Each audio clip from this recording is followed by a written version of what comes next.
olwaleero twagala okufuna kye bayita okukola obweyamu mu maaso ga Mukama. Nawo esaala eno ey'okukola obweyamu mu maaso ga Mukama eri very powerful, y'amaanyi nnyo. Tugenda tulaba ebyawandiikibwa baani abasaba esaala ne bateekako obweyamu mu maaso ga Mukama, ki ekyabaawo, kyatwala budde ki Katonda okuba nga ajja mu bulamu bwabwe n'okuba nga bakolera. Esaala eno ey'okukola obweyamu ekola nnyo. Lwaki? Kubanga ebiseera ebisinga omuntu akolera obweyamu ng'akoze buli kimu kyonna kiganye, oba nga watuna ku ddyo, watuna ku kkono, watuna waggulu, watuna wansi, buli wamu wonna watuna nga talina wadde wonna wasuubira, ng'asuubira eri Katonda yekka. Olwo Katonda n'alyoka ajja. Lwaki? Kubanga ebiseera ebisinga bw'oba ng'osuubira mu Katonda yekka, nga yesuubiro lyokka okukkiriza ku kubeera kw'oyo, era ne bw'akola Katonda kennyini ayagala akole ategeere, ffe tutegeere nti Katonda yakoze ki? Katonda yakoze. So lwaki twagala kutunuulira esaala eno ey'okukola obweyamu mu maaso ga Mukama. Naw kugambye nti okukola obweyamu mu maaso ga Mukama kiri very powerful. Bangi muti okukola obweyamu mu maaso ga Mukama ne babulira lwaki. Mu kyaki abasinga bagenda ne badita ekintu, olina ati okweyama n'agamba wayi munnaye sijja kweyama. Oluusi basonda mbaga, oluusi basonda byuma, oluusi ttaka, oluusi waliwo kye basonda. Naye nga bantu baprejinga kye bagenda okuba nga bakola, omuntu ng'atidde okukola obweyamu mu maaso ga Mukama. Lwaki? Atya, akikola ng'atya Katonda, agamba oba oliawo kiyinza okunnema ne kiba bubi mu maaso ga Mukama ne ndabika bubi, tikoze obweyamu nesikola ki? Nesituukiriza. Kakati twagala okulaba olwali tugenda kuyiga okola otya obweyamu mu maaso ga Mukama. Bweyamu ki bw'olina okukola na bweyamu ki bw'otalina kukola, kubanga waliwo abantu mu Bayibuli abakola obweyamu butuufu ne backfire nga gye bali tugenda kuba tubalaba. Mukama yebazibwe. Oyige engeri z'okukolamu obweyamu mu maaso ga Mukama, oteeke advantage kulwamu eno ey'okukola obweyamu mu maaso ga Mukama mu ssaala eno eri very powerful. Naddala gwe ngulaba ebintu bikoze ki? Bikusobedde. Ngenda wajjayo story emu ey'omusajja gwe bayita Yakobo, gwe mmanyi obulungi. Yakobo mutabani wa Isaac mutabani wa Ibrahim, kitegeeza nti Yakobo muzzukulu wa Ibrahim. Kakati omuvubuka ono mumanyi bulungi nnyo, tiyali mwangu nnyo ng'okuwa akake. Olina nawe kyolina okuba ng'omuwa. Era muganda we mulongo munne gwe bayita Esawu, mumanyi bulungi nnyo. Esawu njala yali emuluma ng'ava kuyiga nga tafunye kantu, n'agendebwa muto we. Muto we yali ng'asiba waka nga mami's boy ng'akola emirimu. Namugamba munne mpa ku kamere ndyeko, mpa kasupu k'ebijanjaalo ako. Namugamba omala kuntunza busika bwo ssebo okumuwako okulya. Yali musajja mukodo nnyo alabika, kubanga muganda we njali muluma n'omala mutunza bya busika byamba okumuwa ekyemisana, just 1 meal like this, n'omutunza bya busika byonna. So namugamba binangasa ki, n'abimuwa ne bamuwa ekyokulya n'akola ki n'atya. Kati akaseera kaatuuka nga taata wa Yakobo Isaac agenda kufa, ng'ayagala kusabira Esawu omukisa. Yakobo n'agumba. Story mwena mugimanyi bulungi nnyo. Yakolagana ne maama we gwe bayita Rebeka, n'amusaako ebyoya ku mikono, n'agenda ewa taata we nga yeefuddemu. Esawu story mugimanyi bulungi nnyo, kijja kigendamu eriso familia. Nabba omukisa gwa munne. Muganda we yakimanya n'ayagala okumutta n'adduka. In fact yamanya nti ono agenda kumutta n'adduka n'agenda. Kati yagenda yadduka kiwalazima. Ayina we yatuuka n'akoowa ne yeebaka budde nga buzibye. Bwe yali nga yeebase n'afuna ekirooto nga waliwo eddaala awo bwe yeebase. Abamaleka bambuka bakkirira. Bwe yazuuka n'ategeera nti Mukama Katonda ali mu kifo kino. Mukama waffe omulungi yeebazibwe, kubanga Mukama yali azze n'amusuubiza nti agenda kumufaako, agenda kumulabirira. Tebeereza ng'omusajja yadduse waka ali mu nsiko. Maama we nga yamuwadde amagezi bw'adduka agende yeekweka eri ewaani ewa Labani muganda wa maama we eri ebukojja. Yali adduka naye ng'obudde ne bumusipako omusajja wattu.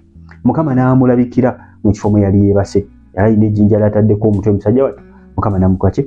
N'amulabikira.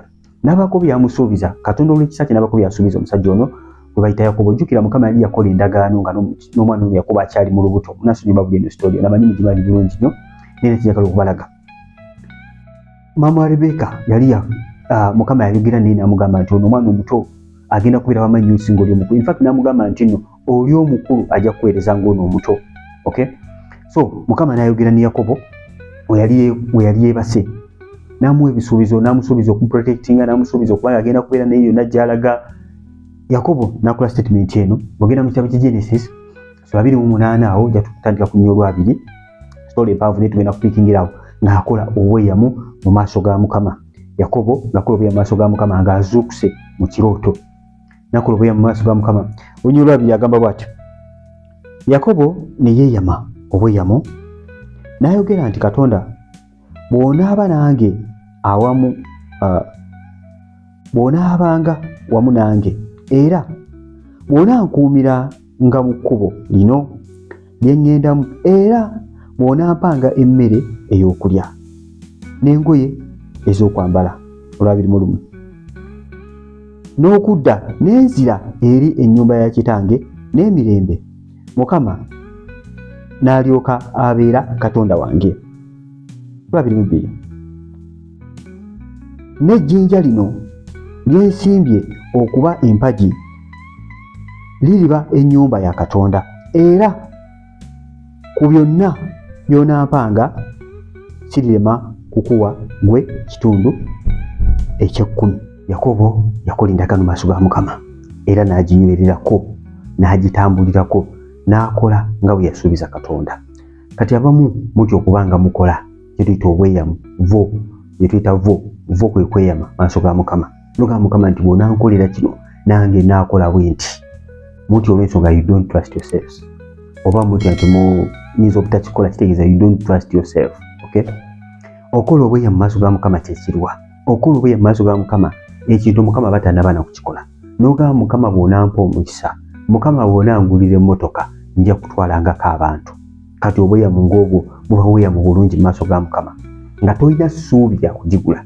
Noga Mukama bw'onampa ennyumba naawerukanganga abantu, naawerukanganga abagenyi, ennyumba eyange n'afuuka yo Yesu, abantu tebavenga wange.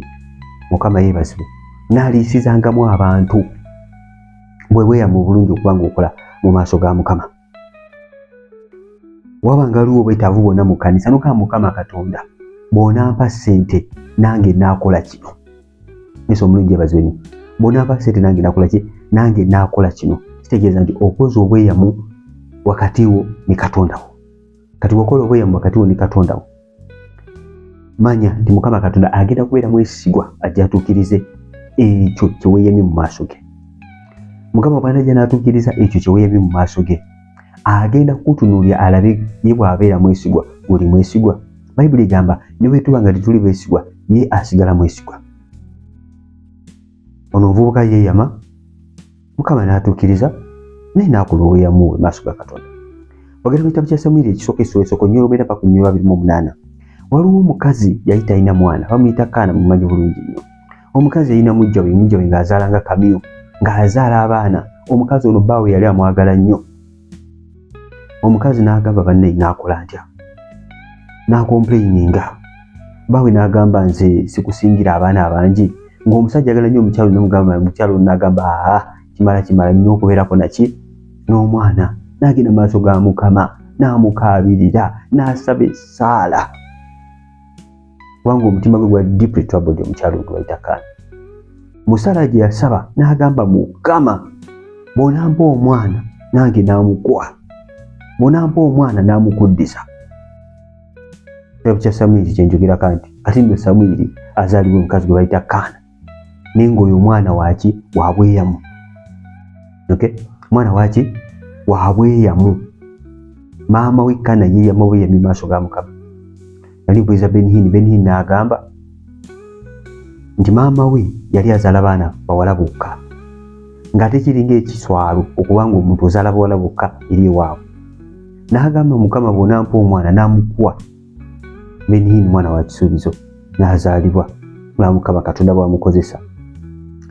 So beera mwesigwa mu maaso ga Mukama. Obwo bweyamu bw'olina okuba ng'okola. Totya kola bweyamu mu maaso ga Katonda. Lwaki?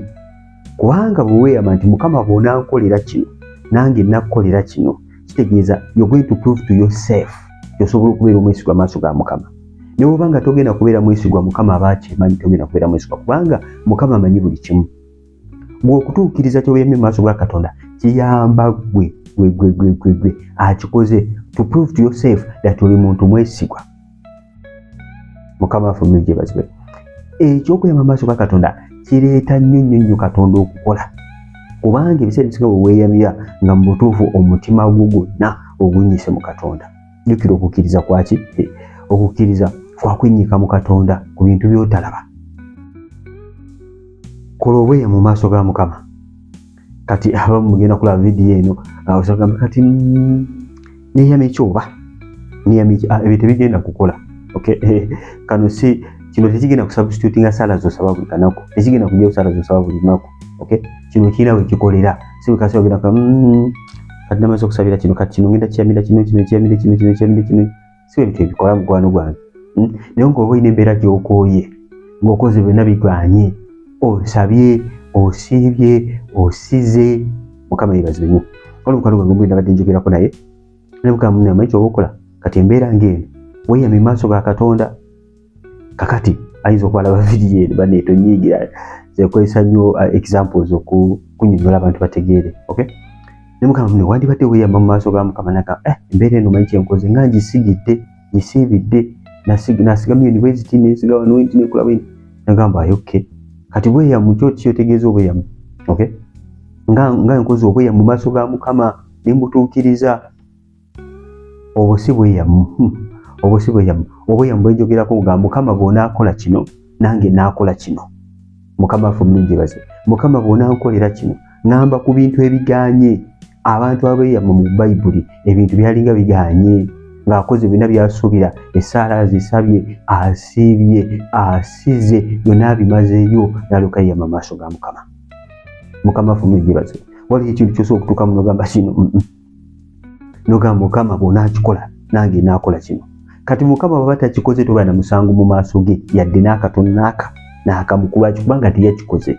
Wabula bw'ogamba Mukama Katonda ati bw'onampa akakadde k'essente n'akuwaako ekimu eky'ekkumi, Mukama n'abeera mwesigwa n'akaleeta, kuba Mukama abeera mwesigwa n'akaleeta n'otakimuwa, obeera buzibu bwo. Awo kitegeeza nti awo gwe akola ekyo tya ky'okweyama mu maaso ga Mukama. Singa ngamba Mukama Katonda nti bali mu kusonda ttaka lya kkanisa, naye Mukama bw'onampa obukadde 10 yakuwako obukadde 5 ku lw'ettaka ly'ekkanisa. Oba Mukama ku kino kye ndimu bw'onampisaawo nja kukola bwenti ne bwenti. Bw'obanga toyina kyakuleeta mu maaso ga Mukama kitegeeza Mukama takikoze. Bw'ongaye Mukama bw'onankolera kino, oba Mukama bw'onamponya obugumba, bw'onampa omwana ow'obulenzi, nja kuwa akakadde k'essente, nja kuwaayo ku kino ne kino, nja kukwatako mulekwa omumuweerere. Mukama yeebaze. Kati Mukama aba takuwadde mwana n'otaweerera mulekwa, kitegeeza nti totuukiriza bweyamu mu maaso ga Katonda. Nedda, kubanga ne Mukama Katonda kiwasaba akole tannaba kukikola. Kati ogamba otya nti nno otya okweyama ng'ate okweyama oba kye tuyita okuvooyinga obweyamu mu maaso ga Mukama obeerako n'ekyogambye Mukama nti Mukama ku lwa kino onaakola kino nange naakola kino. Mukama bw'aba takoze kino kitegeeza tolina kyobanja. Mukama talina kyakubanja ku nsonga eyo. Mukama yeebazibwe nnyo. Bali eno disclaimer nja kubagamba kino tekiri place nga saala z'osaba buli lunaku. Kino si kyogenda okukozesa okuba ng'osaba buli lunaku esaala zo nti kati Mukama nkolera kino nange nkole kino ne weebika. Nedda, kubanga kino ebiseera ebisinga kikola nga mu butuufu otuuse mu mbeera ng'olaba ebintu byonna bikoze ki biganye. Dawudi yayogera mu kitabo kya Zabbuli 116 olunyiriri lwa 18 yagamba, ndisasula obweyamu bwange eri Mukama weewaawo mu maaso g'abantu be bonna. Alisasula obweyamu bwe eri Mukama n'agamba weewaawo mu maaso g'abantu bonna. Ayinza okuba nga alina byeyeeyama publicly, oyinza okuba nga olina byeweeyamye eyo ng'osaba, oyinza okuba nga olina byeweeyamye mu kanisa wakati. Kati mujjukira Safire ne Ananias baalimba beeyama okutunda ettaka lyabwe, essente bazireete ziyambeko obuweereza. Mu biseera bya Peetero baatunda ettaka ne baleetako na kitundu, mune at least baleeta nako, naye sebo baafiira ku kituuti lwa kulimbalimba ne batatuukiza bweyamu waabwe. Mukama yeebazibwe nnyo. Now kikimati njogerako okusooka ng'ogamba Mukama bw'onaakola kino nange naakola kino. Okay, ne bano baasuubiza ne mu kkanisa bagamba tugenda kutunda tuleete ku lw'enjiri. Bwe baatunda ne baleetako kitundu ate nga beeyamye kuleeta kyonna ne balimba Omwoyo Mutukuvu bakola ki ne bafa. Weegendereze nnyo mukwano gwange obanga okoze obweyamu bwa Katonda. Mukama abadde mwesigwa ng'osaze okuwa kintu n'oba osaze okukiwa Mukama n'omugamba Mukama kino nda kitunda nkiweeyo ku lwa kino nikisanga mu ggulu. Kubanga Bayibuli etugamba nti tweterekera eby'obugagga mu ggulu ewatali mubbi yadde nnyingi. Waliwo ebintu by'otereka ng'obiterese mu ggulu, ogamba kino nkiterese mu ggulu. Yesu Mukama ampadde bino n'ekino nkiteresewa mu ggulu. Teri mubbi, teri nnyingi. Kitegeeza kya bugagga kyange kya eternity, kya mirembe na mirembe. Ne weepanika emikono Mukama ate kitajja kumpa. Dawudi era yongera n'ayogera mu kitabo kya Zabbuli 76 olunyiriri lwa 11 ng'era ayogera ku bweyamu. Agamba bw'ati, mweyame obweyamu musasule Mukama Katonda wammwe bonna abamwetoolodde bamuleetere ebirabo oyo agwanira ekitiibwa. In fact Dawudi atukubiriza atugamba tweyame mu maaso ga Mukama ate tusasule obuki obweyamo bwaffe. Kibi nnyo okubanga weeyama mu maaso ga Mukama naye nga totuukiriza. Bayibuli egamba at least obuteeyama. Mu kitabo kya Ecclesiastes mubuulizi essuula 5 yatandika ku lunyiriri olwokuna. Bwe weeyama obweyamo eri Katonda tolwangawo okubusasula kubanga tasanyukira basirusiru. Osasulanga ekyo kye weeyama. Olwokutaano uliza bulungi wano. Waakiri oleme okweyama okusinga okweyama n'olema okusasula. Bayibuli egambye waakiri sawa busabi Mukama nga teweeyamye. Waakiri lindako ofune oleete naddala gwe if you feel that obanga ddala okiwulira muli that you're not trustworthy tosobola mukwano gwange kubanga wuli atoli muntu mwesigwa bulungi. Bayibuli etugambye nti waakiri obuteeyama kisingako Mukama tasanyukira basirusiru. Ate Bayibuli etugambye waneno nti nno tolwangawo okusasula bweyamo obwo. Ogambye Mukama Katonda bw'onampa kino nange naakolawo enti kati tuyagala kupostpondinga. Awo mwasaba Katonda nga mutuufu ebintu bizibu n'omugamba Mukama Katonda bw'onampa omulimu olinga Yakobo bwe yasaba ng'oli mu kaseera kazibu toyina ayamba oli wekka ng'abantu bonna bakulese. N'ogamba Mukama bw'onampa omulimu nakuwanga ekimu ekyekumi oba omusaala gwange ogusooka nakuwanga ekibereberye. Kati watuuka ku mulimu n'ofuna omusaala ogusooka n'ofuna excuse nnyingi nnyo mpaka olwaleero ogamba ndizimu wange oba mwagenda nabweru ogamba ndizimu wange nzeeyo Uganda naye nga wakola obweya mu maaso ga Mukama tusasule olunaku olwaleero. Wakola obweya mu maaso ga Mukama. Bayibuli egambye nti obeera musirusiru Mukama tasanyukira bu basirusiru. Oba okoze obweya mu maaso ga Mukama okulaba nga Mukama baba akoze kye weeyamye kituukirize mu maaso ge. Tolwawo obanga Mukama Katonda nakuwanga ekimu eky'ekkumi mukwano gwange okulaba ng'otuukiriza kye weeyamye mu maaso ga Mukama nga Yakobo yagamba Mukama nakuwa ekimu eky'ekkumi. Bw'obanga onanzijja wano wendi n'ontwala n'ompa n'ekyokulya n'ompa n'ekyokwambala n'ompa n'omukisa nga bw'ogambye nange nakuwa ekimu eky'ekkumi. Mukama yeebazibwe nnyo. Abamu mulowooza nti munnange obujulizi bw'engoye obujulizi bw'emmere si bujulizi. Mutwalizo nebaza Mukama yampadde ekyokulya n'ekyokunywa n'ogamba kati bujulizi kyo munnaye nno kuye bubeera bujulizi. Kugwe teba bujulizi agala bayogera mataka bayogera mayumba. Emmere si bujulizi munnange. Emmere si bujulizi kubanga ogina impente. But those abanoonya obunoonya ekyokulya bujulizi bw'amaanyi bwasingira n'amayumba kankubuulire.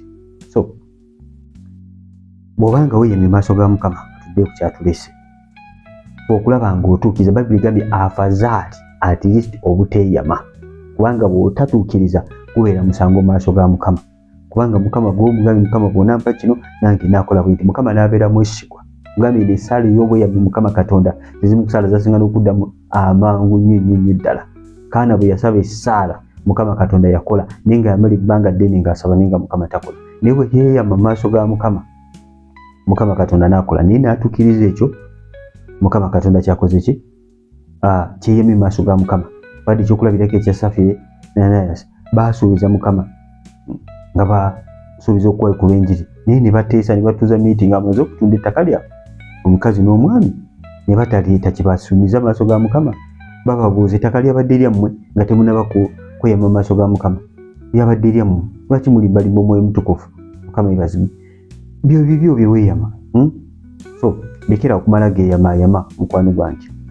Weeyame ng'oli weeringidde Mukama bw'anaakola nange ngenda kukola ekyo kye niyamye mu maaso ga Mukama. Ate tolwawo tofuna ekisyozi nti ate bino biki. Tofuna ekisyozi mu maaso ga Mukama okulaba ng'otuukiriza obweyamu. Bw'obanga olina ekyo kyonna kye weeyama mu maaso ga Mukama n'otakituukiriza akaddike kano kubanga weenenya Mukama atusaasire. Mukama atusaasire mukwano gwange. Ate okuva olwaleero olikirawo okumala geeyama. Ekisa kya Katonda mukwano gwange bwe kijja okyusanga bukyusa bikolwa byo. Abamu mweyame oli baleeta list like a pledge list n'olaba abantu nga beeyamye genda okulaba oli nga tasasudde nako ng'ate mulokole nga tafa nayo. Mukama yeebazibwe nga tafa nayo. So fe okulaba mukwano gwange nga kye weeyamye mu maaso ga Mukama Katonda okikola ki? Okituukiriza. Bw'obanga okoze obweya mu maaso ga Mukama n'akola okulaba ng'okola ki? Ng'otuukiriza. Mbagambye waliwo enjawulo okubanga osaze okuwaayo ekintu. Waba enjawulo okubanga mugabe Mukama Katonda bw'onankolera bwenti nange nakola bwenti tebifaanagana. Ogamba nti nja kuwaayo omutwalo gumu mba mmaze okweyama nti nja guwaayo. Kati n'okusaba Mukama Katonda aguleete nguweeyo. Naye bwe ŋŋamba Mukama Katonda nti Mukama bw'onampa omutwalo n'agukweta waba tagulese siba na musango. Kati olina okuyiga okweyama mu maaso ga Mukama n'ebitegeerekeka.